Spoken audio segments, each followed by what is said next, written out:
மருந்து எங்க இருக்குன்னா மருத்துவர்கிட்டயோ மருத்துவமனைகளோ மருந்து கிடையாது. நீங்க எல்லாரும் எங்களை நம்பி எங்க பின்னாடி நீங்க வர்றீங்க, ஏமாந்துறீங்க, உறுப்பை இழந்துறீங்க, பணத்தை இழந்துறீங்க, நிம்மதி இழந்துறீங்க, ஆயுளை இழந்துறீங்க. நீங்க மருத்துவமனைக்கு போனா அந்த காலத்துல யார் மருத்துவமனைக்கு போனா எத்தனை வருஷம் வாழ்ந்தாங்க? மருத்துவர்கிட்ட போகல, மருந்து சாப்பிடல, ஆனா 100 வருஷத்துக்கு மேல வாழ்ந்தாங்க. நீங்க நினைச்சிட்டு இருக்கீங்க அவங்க முட்டாள், அவங்களுக்கு ஒண்ணும் தெரியாது. இப்பதான் நம்ம நிறைய படிச்சிருக்கோம், நமக்கு எல்லாம் உலக வசதி தெரியும் நீங்க நினைச்சிட்டு இருக்கீங்க. படிப்பறிவு இல்லாத காலத்துல அம்மை நோய் போட்டா நம்ம முன்னோர்கள் என்ன பண்ணாங்க? எங்கேயாவது போய் ஊசி போட்டாங்களா? அம்மை நோய்க்கு சொல்லுங்க. அம்மை நோய்க்கு மாத்திரை மருந்து யாரும் சாப்பிட்டுருக்காங்களா? ஆஸ்பத்திரி போயிருக்காங்களா? வீட்டை விட்டு வெளியே போனாங்களா? என்ன பண்ணாங்க? அம்மை நோய் போடும்போது ஹோம் குவாரண்டைன் பண்ணாங்களா இல்லையா? வீட்டுல ஒரு தனி அறையில தனிமைப்படுத்திடுவாங்க. அதான் ஹோம் குவாரண்டைன். அப்புறம் குவாரண்டைன் நம்ம தனிமைப்படுத்த, நம்ம வீட்டை தனிமைப்படுத்துறது எப்படின்னா அந்த வீட்டுக்கு யாரும் வரமாட்டாங்க. அம்மை நோய் போட்டா யாராவது வருவாங்களா? இங்க வராத, மாரியாத்தா வந்திருக்கா சொன்னோமா இல்லையா? அம்மா வந்திருக்கு, மாரியம்மா வந்திருக்கு நம்ம சொல்றோமா இல்லையா? கடவுள் பெயரை சொன்னா பயப்படுவாங்க, ஒழுங்கா ஃபாலோ பண்ணுவாங்க அப்படின்றதா. அந்த அம்மை நோய் போட்ட காலத்துல குவாரண்டைன் பண்ணி வேப்பலையே வீட்டு வாசல்ல சொருகி வைப்பாங்க. ஏன்னா அந்த நோய் தொற்று பரவாம இருக்கிறதுக்கு வேப்பலையே சொருகி வைப்பாங்க. நோட்டீஸ் பண்றது, எங்க வீட்டுல பாதிப்பு இருக்கு, அம்மை இருக்கு, யாரும் வராதிங்க, ஒரு பொருள் நீங்க கொடுக்காதீங்க, நாங்களும் கொடுக்க மாட்டோம், நீங்களும் கொடுக்காதீங்க, நாங்களும் வரமாட்டோம், நீங்களும் வரக்கூடாது. இதுதான் அன்னைக்கு காப்பு கட்டுறது. இப்படி இருந்தாங்க. அதே போல நோய் தொற்றை தடுக்கிறதுக்கு என்ன பண்ணாங்க? மஞ்சளை எடுத்து தண்ணீரை கரைச்சி இந்த காட்டன் துணியை நினைச்சு என்ன பண்ணுவாங்க? படுக்கையை விரிப்பாங்க, அதுலதான் படுக்க வைப்பாங்க. அம்மை இல்லையா? ரொம்ப சிறியரா இருக்கும், முத்து முத்தா போட்டிருக்கும். பாத்தீங்கன்னா கண்ணுல போட்டிருக்கும், வாயில கூட இருக்கும், தலையில இருக்கும், புண்ணாயிடும். அந்த நிலையில கூட நாங்க என்ன பண்ணுவோம்? ஒரு மருந்து கூட கொடுக்க மாட்டோம். பாத்திருக்கீங்களா? யாரும் மெடிசனே கொடுக்க மாட்டோம். அது ஒரு வைரஸ். அதுக்கு மருந்து இம்யூனிட்டி டெவலப்மெண்ட். என்ன கொடுப்பாங்க? நல்ல சத்துள்ள ஆகாரம், நீர் ஆகாரமா கொடுப்பாங்க. பருப்பு, கஞ்சி, பழங்கள், அதே மாதிரி நீர் மோர், இளநீ, இதை கொடுத்துதான் அந்த இம்யூனிட்டியை டெவலப் பண்ணாங்க. அந்த அம்மை நோய் 3 வாரத்துல அப்படியே போயிடும். அதுக்கு வைத்தியமே கிடையாது. அந்த முத்து ஆறதுக்கு என்ன பண்ணுவாங்க? வேப்பையிலையும் மஞ்சளையும் அரைச்சி மேல் பூச்சி போட்டாங்க. அது அப்படியே என்ன ஆகும்? அப்படியே காஞ்சி கொட்ட ஆரம்பிக்கும்.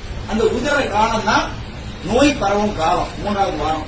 அதனாலதான் ரொம்ப ஜாக்கிரதையா இருக்கணும். அந்த தேர்ட் வீக் அப்படின்னு சொல்லிட்டு அவங்களை வெளியே வெயிலேயே அலைய விட மாட்டாங்க. அவங்க போட்ட துணிகளை, பயன்படுத்தின பொருட்களை எதுவும் தொட மாட்டாங்க. ஏன்னா இன்ஃபெக்ஷன் சிறியதா இருக்குன்னு சொல்லிட்டு இதை படிப்பறிவு இல்லாத காலத்தில் நம்ம முன்னோர்கள் இப்ப நாம செய்யறதுதான் செஞ்சாங்க. அதே போல வீட்டை எடுத்துக்கிட்டீங்கன்னா 2 வாசல், முன்வாசல், பின்வாசல். சலூன் கடைக்கு போயிட்டு வந்தா பின்வாசல் வழியா போயிட்டு குளிச்சுட்டு துணியை மாத்திட்டு தான் உள்ள வருவோம். அதே போல ஒரு பெரிய காரியத்துக்கு போனா என்ன பண்ணோம்? அப்படியே வீட்டு போயிடலாமா? நம்ம எதுக்காக? அங்க ஏதாவது தொற்று இருக்கும் சலூன் கடையில, அந்த இறந்தவங்க வீட்டுல, அவங்க மூலமா அந்த தொற்று நம்ம வீட்டுக்கு வரக்கூடாது அப்படிங்கறதுனால என்ன பண்ணாங்க? குளிச்சுட்டு வீட்டுக்குள்ள வந்தாங்க. அந்த வீட்டுல இருக்கவங்க பாதுகாப்பா இருந்தாங்க. அதைத்தான் இன்னைக்கு அரசாங்கம் சொல்லுது. எங்க போனாலும் அந்த முகக்கவசம், சளி இருக்கும், இருமல் இருக்கும், அதன் மூலமா ஏதாவது இன்ஃபெக்ஷன் வரலாம், அது கொரோனா வைரஸ் கூட எனக்கு இருக்கும்.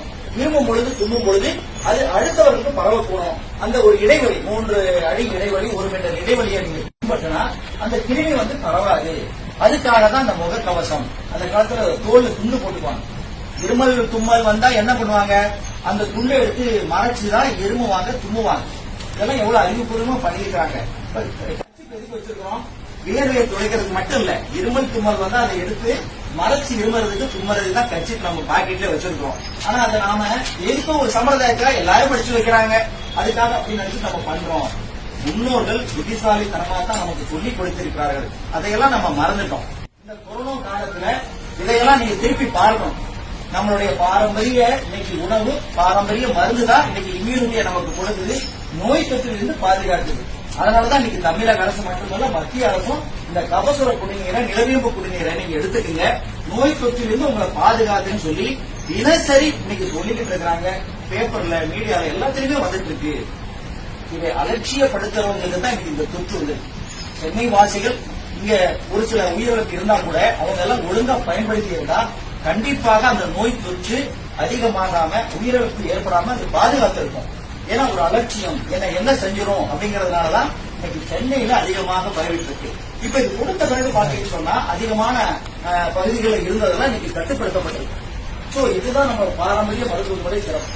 எல்லாரும் நீங்க ஹாஸ்பிட்டல்ல டாக்டர் கிட்ட மருந்து நினைக்கிறீங்க, சமையல் அறைக்கு தான் மருந்து, அதுதான் மருத்துவமனை.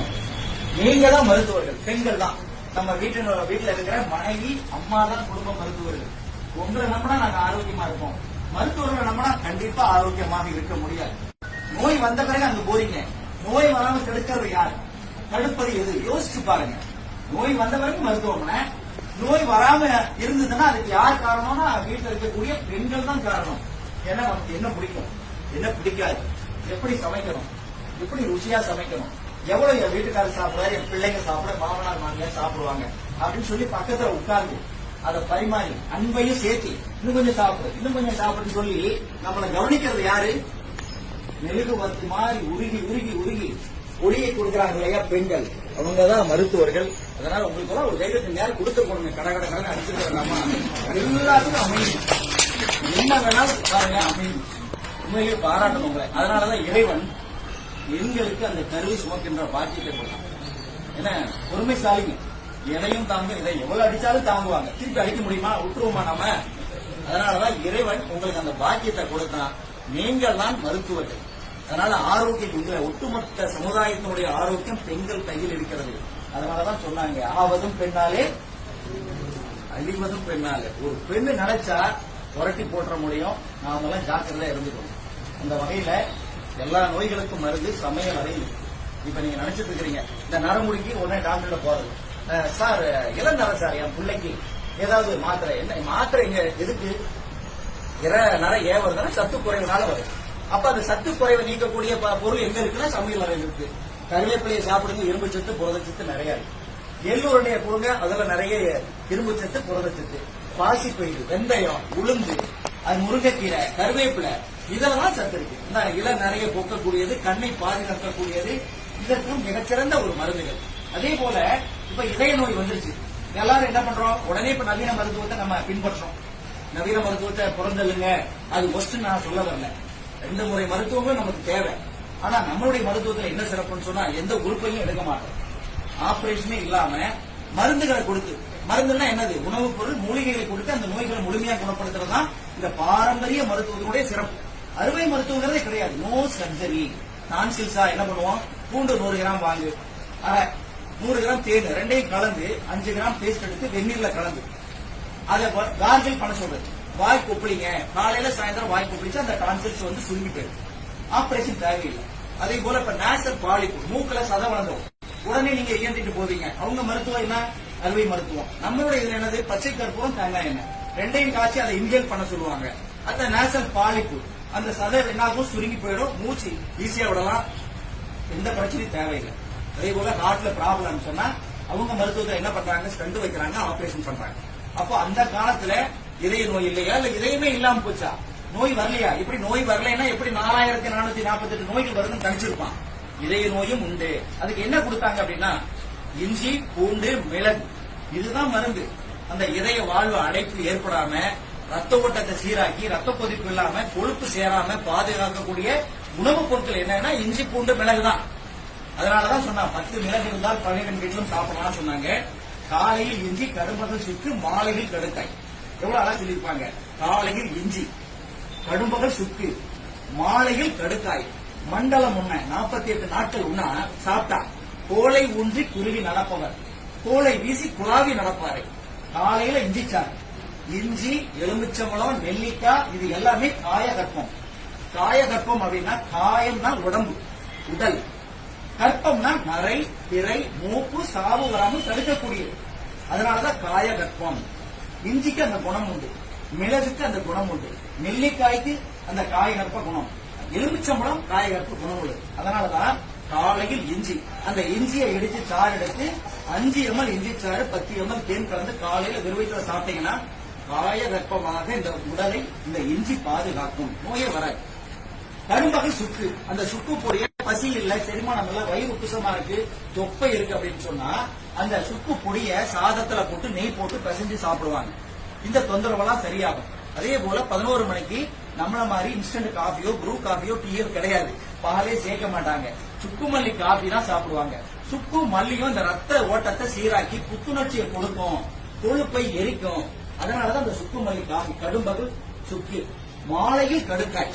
அந்த கடுக்கா பொடியை இரவு படுக்கும் பொழுது, கடுக்காயை வந்து தாயை விட உயர்ந்ததா சொல்லுவாங்க. அம்மா வந்து பாலூட்டி, தாளாட்டி, சீராட்டி வளர்ப்பாள். இந்த கடுக்காய் அதையும் தாண்டி செய்யுமாங்க. காயகற்ப மூலிகை கடுக்காய். அதனாலதான் அந்த மாலையில் கடுக்காய் அப்படின்னா அந்த கடுக்காய் பொடியை 5 to 10 கிராம் எடுத்து வெந்நீர்ல கலந்து இரவு படுக்கும் பொழுது சாப்பிட்டா மழை குடல்ல இருக்கிற கழிவுகள் எல்லாம் வெளியேறிடும். எனக்கு பசி இல்ல, வயிறு தொந்தரவு, கான்ஸ்டிபேஷன் எதுவுமே உங்களுக்கு ஏற்படாது. மிகச்சிறந்த ஒரு மருந்தாக காயகற்பமாக நம்மளை பாதுகாத்தது. அதனாலதான் காலையில் இஞ்சி கடுமகள் சுற்றி மாலையில் கடுக்காய் மண்டலம் 48 நாட்கள் தொடர்ந்து சாப்பிட்டாலே நோயிலிருந்து நம்மளை பாதுகாக்குன்னு சொன்னாங்க. இன்னொரு விஷயம்லாம் சொல்லுவாங்க, 4 விஷயம். இதை நீ ஃபாலோ பண்ண உனக்கு நோயே வராது, ஆஸ்பத்திரி போக வேண்டாம், மருந்து சாப்பிட வேண்டாம். இதையெல்லாம் நம்ம முன்னோர்கள் கடைபிடிச்சுதான் மருத்துவர் இல்லாத காலத்துல 100 வருஷம் வாழ்ந்தாங்க. 4-2 சொல்லுவாங்க. காலை மாலை மலத்தை வெளியேற்றும், 2 பேரை வெளியே போகணும். அதனாலதான் 4-2. காலை மாலை மலத்தை வெளியேற்றும். ஒழுங்கா வெளியே போனாவே நோய் வராது. கண்ணு பார்வை குறையாது, நரைமுடி வராது, ஞாபக சக்தி குறையாது, அதே போல தோல் நோய் வராது, வாய் துர்நாற்றம் வராது, மூட்டு வலி வராது, பசியின்மை என்ற ஒரு கோளாறே நமக்கு எல்லாம் ஏற்படாது. காலை மாலை மலத்தை கழிச்சா நீங்க 2 நாள் போகாம இருந்து பாருங்க, எவ்வளவு பிரச்சனை வருதுன்னு பாருங்க. தலைவலி, தலைபாரம், நரைமுடி, ஞாபக மறதி, எரிச்சல், கோபம், சாப்பிட முடியாது, தூக்கம் வராது, முட்டு வலி எல்லாமே வந்துடும். அதனாலதான் 4-2. அதே போல வாரம் 2, வாரத்துக்கு 2 முறை எண்ணெய் தேய்ச்சி குளிக்கணும். நீங்க எல்லாம் எண்ணெய் தேய்ச்சாவே பாதிப்பு, சளி பிடிச்சுக்கும், எனக்கு ஒத்துக்காது, எனக்கு தெரியாது, பயமா இருக்குன்னு சொல்லுவீங்க. எண்ணெய் தேய்ச்சி குளிச்சா உடம்புல மூட்டு வலியே வராது, நீர்ப்பயிர் யாருக்குமே வராது, தோல் நோய் வராது, கான்ஸ்டிபேஷன் பிரச்சனை வராது, நீர் தொந்தரவு, நீர் தொற்றுன்னு சொல்றோம் இல்லையா, யூடிஐ யூரினரி ட்ராக்ட் இன்ஃபெக்ஷன் வராது. அதே போல வெள்ளைப்படுதல், பெண்களுக்கு பாத்தீங்கன்னா உடம்பு சூடுனால வெள்ளைப்படுதல், சொப்பனஸ் கழிதம் ஆண்களுக்கு எதுவுமே ஏற்படாது, உடம்புல கட்டி ஏற்படாது, மனம் தினமும் போயிடும், ஆசன வாயில இந்த மூல தொந்தரவு, பௌத்திர தொந்தரவு எதுவுமே ஏற்படாது. இந்த எண்ணெய் தேய்ச்சி குளிச்சீங்கன்னா வெரிகோஸ் வெயின், காலில் பாத்தீங்கன்னா அந்த உடல் பருமனால நரம்பு சுருண்டு இருக்கும், வெரிகோஸ் வெயின் வராது. அதனாலதான் அந்த காலத்துல வாரம் 2 சொல்லி எண்ணெய் தேய்ச்சி குளிச்சாங்க, தலைக்கு எண்ணெய் வச்சாங்க. கண் பார்வை நல்லா இருக்கும், ஞாபக சக்தி இருக்கும், ரத்த ஓட்டம் சீராகும், அடைப்பே ஏற்படாது எண்ணெய் தேய்ச்சி குளிக்கிறவங்களுக்கு. அந்த காலத்துல ஏதுங்க ஸ்டண்ட் வச்சாங்க, யார் ஆபரேஷன் பண்ணாங்க, ஆயில் பார்த்து இந்த மலம் ஒழுங்கா போறது, இதெல்லாம் ஒழுங்கா கடைபிடிச்சாங்க, இன்னைக்கு ஆஸ்பத்திரியே போடல. அதே போல மாதம் 2 கணவன் மனைவி உறவை சொன்னாங்க. அடுத்தது வருடம் 2, வருடத்துக்கு 2 முறை வயிறு பேதிக்கு சாப்பிட்டீங்கன்னா எந்த தொந்தரவுமே வராது. நம்ம வருஷம் முழுவதும் பாத்தீங்கன்னா நிறைய சாப்பிடும். இப்ப வீட்டை எடுத்துக்கிட்டா டெய்லி சுத்தம் பண்றோம், வருஷத்துக்கு 1 முறை வெள்ளை எடுக்கிறோம், வருஷத்துக்கு 1 முறை நம்ம என்ன பண்றோம், சுத்தம் பண்றோம். அதே போல 4 வீலர் 2 வீலர்லாம் சுத்தம் பண்றோம், குறிப்பிட்ட கிலோமீட்டர் ஓடனா. இதுக்குள்ள எத்தனை உறுப்பு இருக்கு, இந்த என்ஜினை சுத்தம் பண்ணணுமா வேண்டாமா? அதுக்குதான் அந்த காலத்துல இந்த உணவு பாதையை சுத்தம் பண்றதுக்கு பேதிக்கு கொடுத்தாங்க. விளக்கெண்ணெய் கொடுப்பாங்க, இல்லைன்னா நிலாவரை தலை இப்படி கொடுத்தாங்க. இந்த பேதிக்கு சாப்பிட்டு ஏன்னா அந்த உணவு பாதை வாய் முதல் ஆசன வாய் வரை இருக்கக்கூடிய இந்த உணவு பாதையை சுத்தம் பண்ணிடும். பூச்சி தங்காது, அழுக்கு இருக்காது, எந்த பிரச்சனையும் நமக்கு வராது. இந்த நாளும் செய்யறதுக்கு எங்கேயாவது ஆஸ்பத்திரிக்கு போகணுமா, ஏதாவது 5 பைசா செலவு இருக்கா, ஏதாவது பாதிப்பு இருக்கா, ஏன் நாம் இதை பின்பற்றக்கூடாது? இதெல்லாம் நம்ம முன்னோர்கள்